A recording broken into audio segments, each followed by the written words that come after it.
네, 안녕하세요. 더블업 시작하겠습니다. 빈센트와 편다송입니다. 9시 36분 시장 분위기 잠시 살펴보고 넘어가겠습니다.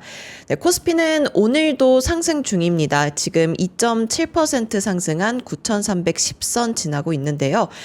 그런데 상승 종목 대비해서 하락 종목이 더 많은 쏠림 현상이 계속되고 있습니다. 코스닥 보시면요. 코스닥은 지금 1.28% 하락 중입니다. 오른쪽 화면에서 수급 보시겠습니다. 오늘 외국인은 순 매도하고 있고요. 개인은 순 매수세 보여주고 있습니다. 종목 보시면요. 코스피 종목 보시겠습니다. 삼성전자, SK하이닉스 어제에 이어서 오늘도 상승하고 있습니다. 그리고 삼성전기, 삼성물산, 삼성생명 같은 삼성그룹주들이 오늘 전반적으로 좋은 모습 보여주고 있습니다. 네, 시장 분위기 잠시 살펴봤고요. 종전 합의가 되면서 재건 기대감 그리고 원자재 가격 상승 압력이 덜해지면서 네. 건설주에 대한 기대감이 높아지고 있잖아요. 오늘 좋아 보이네요. 오늘 좋아 보이나요? 그러니까요. 요즘 맨날 좋아 보인다고 그러니까요. 하시는데 시장이 좋아서 그러신 거 아닌가요? 아니, 아까 얼굴 핀 것 같아요. 아, 네. 아니면 김승재 애널리스트 나와서 그런가? 네, 소개 그런가 한번 시켜주세요. 봐요. 네. 오늘 그래서 김승준 애널리스트 모셨습니다. 어서 오세요. 어서 오세요. 안녕하세요. 네, 종전 합의가 되면서 건설주 기대감이 올라가고 있는데 최근 건설주 주가나 흐름 어떤가요? 사실은 이제 이란 전쟁 터지고 난 이후로 이제 재건이 잠깐 이제 저희가 테마로서 부각을 받았다가 전체적으로 이제 주가가 내려가기 시작하는 게 이제 5월, 뭐 4월, 5월 계속 주룩주룩 내려갔죠. 그러면서 어떻게 보면 저희가 계속 연초부터 원전에 대한 기대감이 굉장히 주가를 많이 받치고 있었는데 2분기 내내 나타났던 모습들이 원전에 대한 뉴스들은 그렇게 나타나지 않았고, 근데 어떻게 보면 다른 섹터들 같은 경우에는 오히려 계속 올라가는 그런 모습들이 나타나니까 그동안 올랐던 건설 섹터들, 네. 종목들을 이제 차익 실현을 하고 다른 섹터로 옮겨가는, 특히나 이제 쏠림 현상이 나타나면서 더 다른 섹터로 옮겨가는 그런 모습들이 지금까지 나타났던 것 같습니다. 그래요? 그럼 이거 한번 여쭤볼게요. 사실 이게 제일 궁금한 것 같아요. 재건 테마 끝났습니까? 사실 이제 시작이다라고 보는 게 맞을 것 같습니다. 이제 종전 합의가 됐으니까 이제 시작 아닌가요? 그렇죠. 근데 주가는 이미 끝났다는 것을 반영한 듯한 모습을 보여서. 사실은 이제 우리가 재건이라고 했었을 때 처음 이제 이미지가 떠오르는 게 우크라이나 재건을 가장 먼저 떠오르거든요. 그래서 사실 이제 우크라이나 재건 때 얘기 나왔던 이후로 이제 주가가 어떻게 갔는지를 우리가 복기를 해보면 그 당시에도 뭐 반짝 올랐다가 다시 다 떨어지는 모습들, 정작 수준은 아무것도 없었고 지금도 여전히 전쟁이 이어지고 있는 그런 모습들이 나타나다 보니까 이번에도 뭐 재건 테마 한번 올랐다 내려왔으면 끝난 거 아니냐, 약간 이렇게 생각하실 수 있어요. 근데 네. 이번에 사실은 가장 문제가 발생했던 거는 에너지 시설에 대한 부분들이었고, 네. 사실 우리나라 건설사가 해외 EPC 쪽에서 할 수 있는 그런 강점이 있는 데가 딱 그 에너지 시설 쪽이거든요. 그래서 실질적으로 이거는 종전이 일어나고 이제 해협 개방되고 그래서 이제 안전에 대한 부분들이 확실히 보장이 된 상황에서는 실질적인 재건에 대한 발주가 나올 가능성이 굉장히 높습니다. 그래서 실제로도 해외 EPC 업체들의 얘기를 들어보거나 아니면은 국내에 있는 기업들의 얘기를 들어봐도 실제로 이제 그런 중동에 있는 발주처들과 재건에 대한 얘기들이 이루어지고 있고, 이제 앞으로 어떻게 할 건지에 대한 TF도 구성이 되는 그런 모습들이 나타나고 있습니다. 그래서 실질적으로는 얘기다라고 보시면 되겠어요. 그리고 발간하신 리포트 보면 종전이 된다면 삼성 E&A와 DL ENC다라는 제목의 리포트가 있는데 네. 그 두 종목을 탑픽으로 꼽으신 이유가 있을까요? 일단 어떻게 보면은 해외 EPC에서 국내 기업들 중에서 가장 좀 익스포저가 높고 그런 수혜가 될 거다라고 보는 건 이제 삼성 E&A가 되겠죠. 그래서 네. 실제로 삼성 E&A 같은 경우는 100% 플랜트 하는 기업이고, 다른 건설사들은 이제 주택에 같이 섞여 있는 모습이다 보니까 퓨어하게 훨씬 더 접근할 수 있는 종목이 삼성 E&A가 됩니다. 심지어 이제 어떻게 보면은 다른 건설사들 중에서 중동에서 익스포저가 가장 높은 기업도 삼성 E&A이기도 하고요. 네. 그렇기 때문에 탑픽으로 당연히 선정할 수가 있는 거고, 이제 DLNC 같은 경우에는 왜 이제 같이 들어갔냐라고 했었을 때 DLNC는 이제 테마로서의 베타가 센 종목이 될 수 있습니다. 특히나 이제 유일하게 이제 이란에서 사무소를 유지하면서 전쟁 전까지 사무소의 인원을 유지했던 기업이 DLNC가 국내에선 유일했고요. 그렇다 보니까 이제 이게 종전 이후에 이란에서의 이제 재건이 나타났었을 때 결국은 DLENC가 조금 더 인허관적인 부분에서 네. 정부의적인 협의랑 훨씬 더 유리하지 않냐라는 테마적인 부분에서의 그런 수혜주다라고 네. 보시면 되겠습니다. 근데 지난번 언제지? 한 달 반쯤 아니요, 두 꽤 달, 됐어요. 됐나? 한 두세 달 정도 된 것 네. 같은데. 네. 그때 제가 그 기억하거든요. 그때 이런 원전 건설 얘기하다가 주택, 부동산은 뭐냐라고 했을 때 GS건설을 얘기했던 것 같은데 네. 근데 그 뒤로 엄청난 그쵸. 상승을 했어요. 사실 그 뒤로 시세가 나서 약간 좀 놀래기도 했는데 뭐 모셔놓고 살짝 뭐 그럴 수도 있지만 주가 너무 내려갔어요. 네. 어떻게 됩니까 이거? 이 결국은 우리가 아마 그때가 이란 전쟁 터지기 전이었을 겁니다.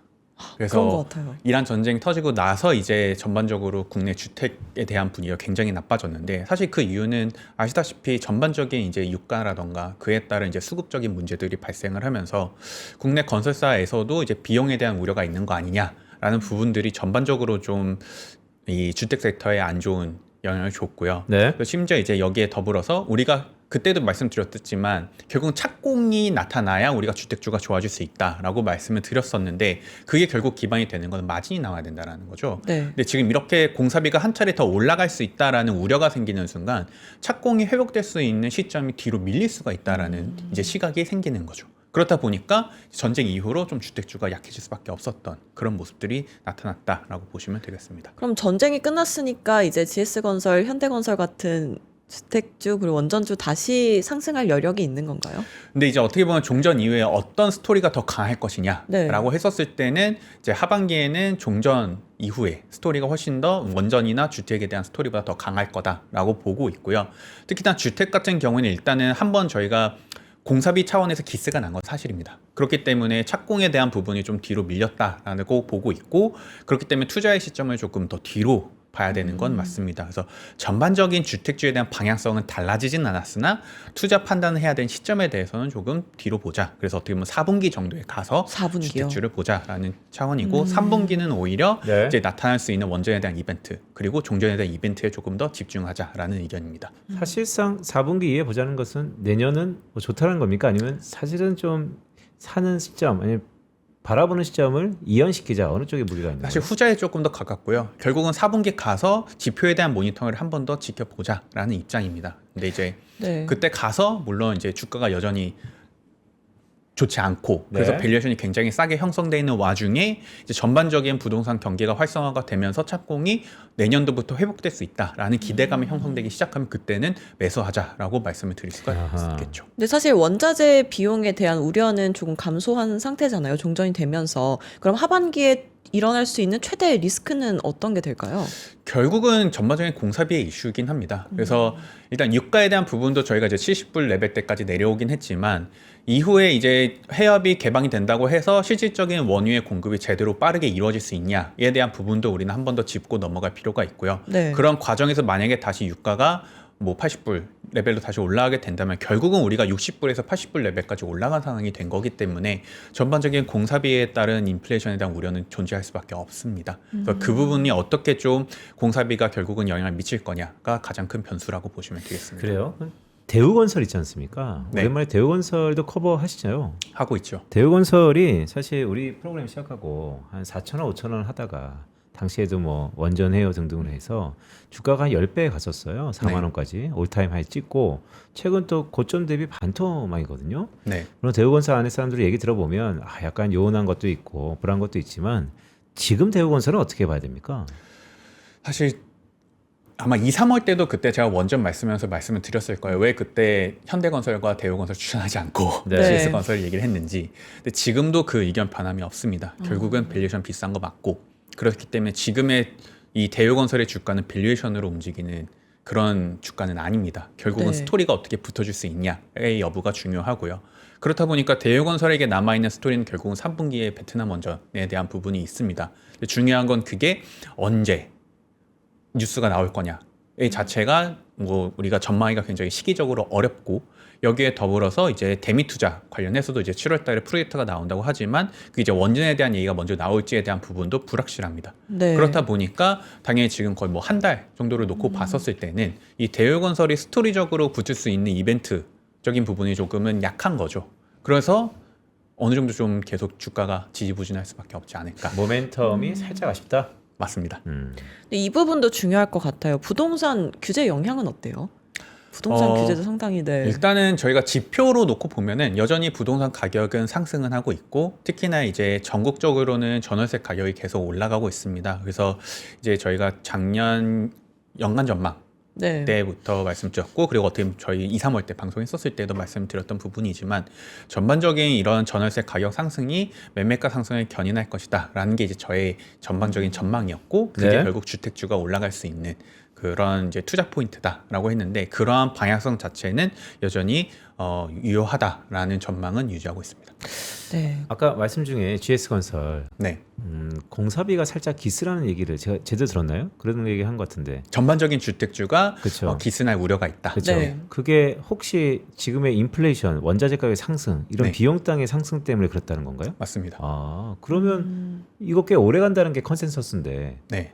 그러면 그러니까 이게 결국은 얼마나 오래 갈 거냐 여부가 결국은 중요하고 두 번째는 그게 먼저 이제 실적에 반영이 되면서 그게 한 차례 주가에 반영이 되는 그 이후의 여부를 우리는 살펴봐야 된다라는 거죠.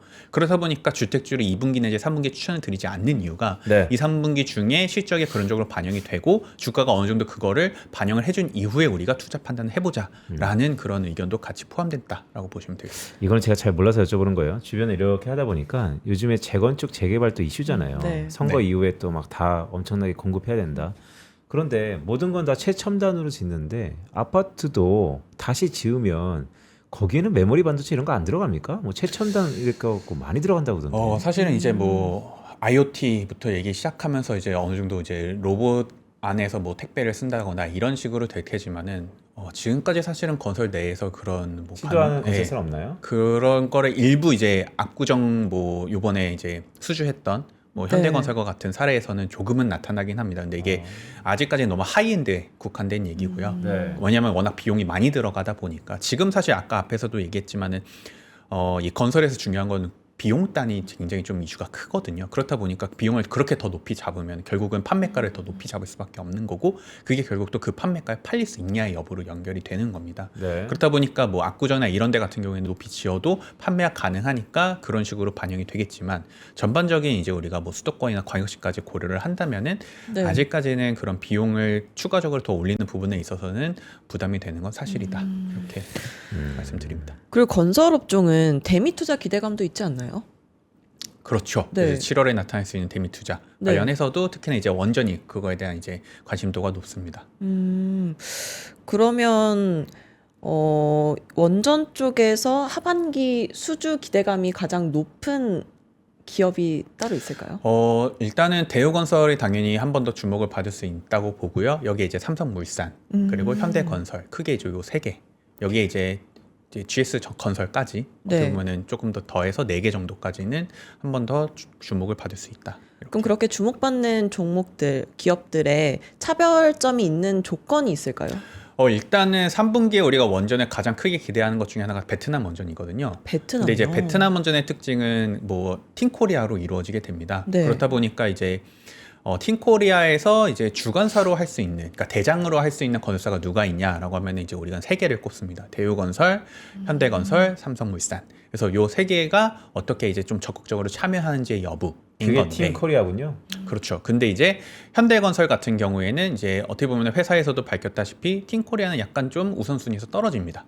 회사 내에서. 왜냐면은 웨스팅하우스, 미국 웨스팅하우스랑 하는 쪽을 조금 더 이제 집중하고 있는 모습이기 때문에 그렇기 때문에 어떻게 보면 베트남 원전에 있어서는 대우건설과 삼성물산에 조금 더 관심을 쏟을 수밖에 없지 않나 이렇게 보고 있고요. 네. 대미 투자 같은 경우에도 결국은 우리가 특별법 안에 포함됐다시피 벤더나 이런 것들을 이제 우리나라 정부가 제안을 하고 미국이 그거를 오케이 하는 형식으로 진행이 되게 됩니다. 그렇다 보니까 당연히 그럼 우리나라 기업을 제안하게 되면은 팀코리아 형식으로 이루어지지 않을까라고 네. 우리는 기대해 볼 수가 있는 거고 그럼 또 팀코리아로 넘어가게 되면은 네. 삼성물산과 뭐 대우건설과 뭐 이에 비주건설로 같이 갈 수 있는 뭐 GS건설이나 현대건설 이렇게 얘기가 나올 수 있는 거죠. 그게 그래서 스토리가 있다라는 얘기군요. 맞습니다. 자, 이거 한번 여쭤볼까요? 우리 시청자분들 이런 것 좀 궁금하실 것 같아요. 우리 여의도에서는 오늘이 사실 펀드 매니저들한테 평가받는 마지막 날이잖아요. 애널리스트 폴 기간이 이제 종료됐는데 네. 그동안 엄청 바빴잖아요. 뭐 전주 가서 연금 매니저도 보고 연기금 다 보고 자 이렇게 한 3주 정도 우리가 이런 시즌을 겪었는데 시청자분들께서 그 말씀 한번 좀 들어주세요. 펀드 매니저들이 내 건설 업종에 뭘 궁금해하더라. 그러니까 뭐 이제 세미나를 하면은 어떤 질문을 네. 하냐. 왜냐면 기관 사람들이 건설업체를 어떻게 봐야 되는지를 그래도 뭐 꼭 개인이라고 표현하기 그렇지만 리테일 쪽에서 좀 알고 싶으니까 네. 그런 거에 최접점이 있잖아요. 네네. 지난 3주 동안 그들의 그리는 청사진은 건설업종에서 어떤 겁니까?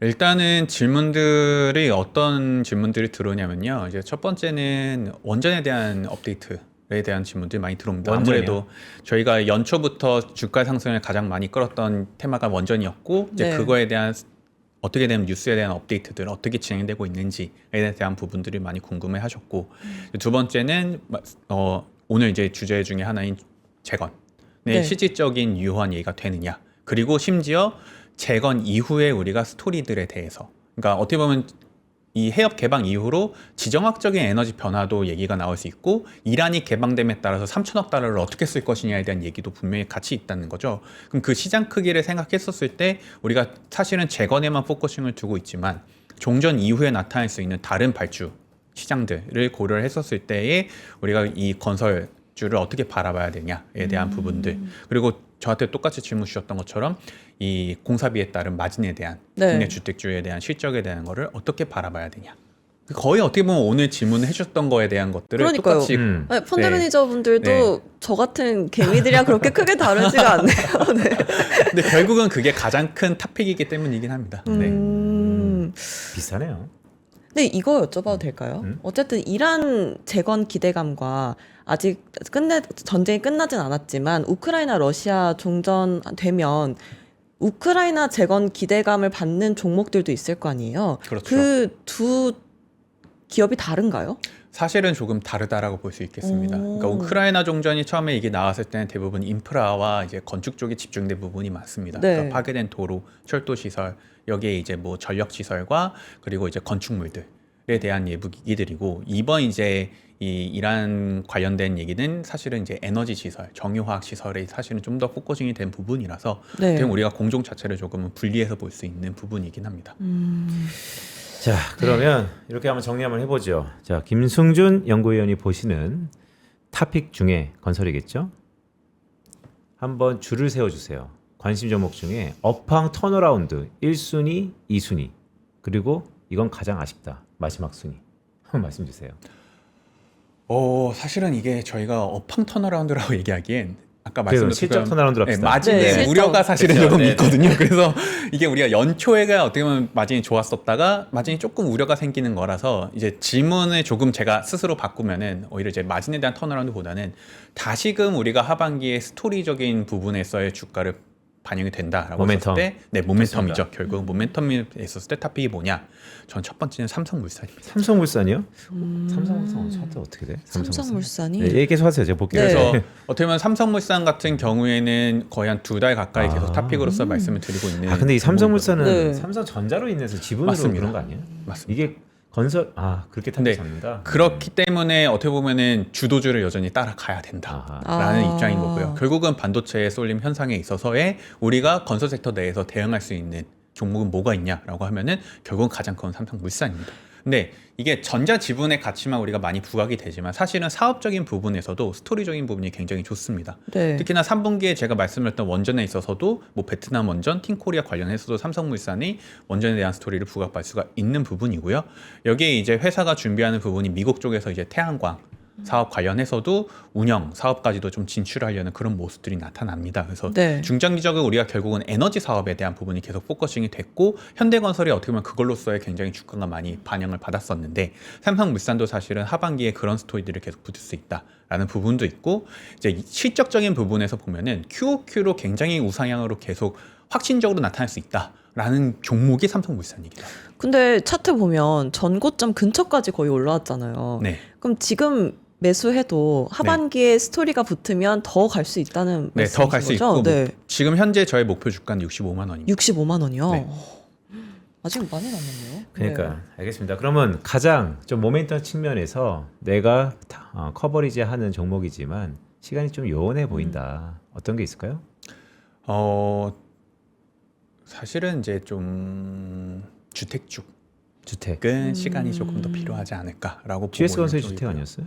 GS 건설은 근데 이제 3분기에 이 원전 쪽으로도 오히려 있다. 있기 때문에 GS 건설보다는 이제 순수한 주택주들은 네. 조금은 시간이 필요할 수 있다라고 보고 있습니다. 알겠습니다. 자, 네, 7월 실적 시즌도 앞두고 있는데, 네, 마지막으로 시청자분들께 투자 전략 어떻게 세우면 좋을지 한 말씀 부탁드립니다. 네, 건설 섹터 내에서 투자 전략은 삼성물산으로 가져가자라고 네. 말씀을 드리고 이제 종전이 확실하게 나타났다는 여부가 일단은 재건 테마에서는 가장 중요한 것 같습니다. 우리가 물론 MOU는 이제 합의를 했지만 이제 60일간의 협상 과정이 남아 있기 때문에 이 60일 협상 과정 안에서 또 어떻게 변수가 나타날지는 사실 예상하기가 어렵거든요. 네. 그래서 그런 부분들이 어느 정도 다 이벤트가 끝나고 사도 저는 늦지 않다. 우리가 생각할 수 있는 시장의 크기는 거의 과거 2006년에서 2010년도의 중동 북미 시장 크기까지도 우리는 바라볼 수가 있기 때문에 종전이 확실하게 끝났다라고 확신이 드는 순간에 삼성 E&A 그리고 DLE인시 이렇게 대응하자라고 말씀을 드리겠습니다. 알겠습니다. 네, 오늘 김승준 위원님과 함께했습니다. 고맙습니다. 감사합니다. 어제 9,000P를 돌파하더니 네. 코스피가 무섭게 오르고 있습니다. 오늘 9,300선도 그러니까 넘어서고 있는데. 이번 주 월요일 날 8,100포인트로 시작했어요. 그렇죠. 네. 지금 그럼 일주일 사이에 1,200 1200포인트가 오른 거예요. 자, 여러분 한 주 동안 고생 많으셨고요. 이번 주 매수 사이드카로 시작하면서 9,000키를 한 번쯤은 깨면 좋겠다라고 했는데 실제 깼습니다. 자, 지금부터는요. 9,000피 안착 즉 고지전이 있을 거라고 보고요. 9,000피의 안착을 완벽하게 한 다음에 다음 주 여러 가지 이슈가 있잖아요. ADR 상장 이슈도 있고 또 마이크론 시작 발표도 있으니까 주말 사이에 다음 주를 위해서 단돌이 잘 하시고요. 네. 다음 주에도 우리 기세는 이어질 거다라는 기원을 하시면서 여러분들의 재테크 여정을 기원드립니다. 네, 주말 잘 보내시고요. 저희는 다음 주 월요일에 다시 찾아뵙겠습니다. 고맙습니다. 고맙습니다.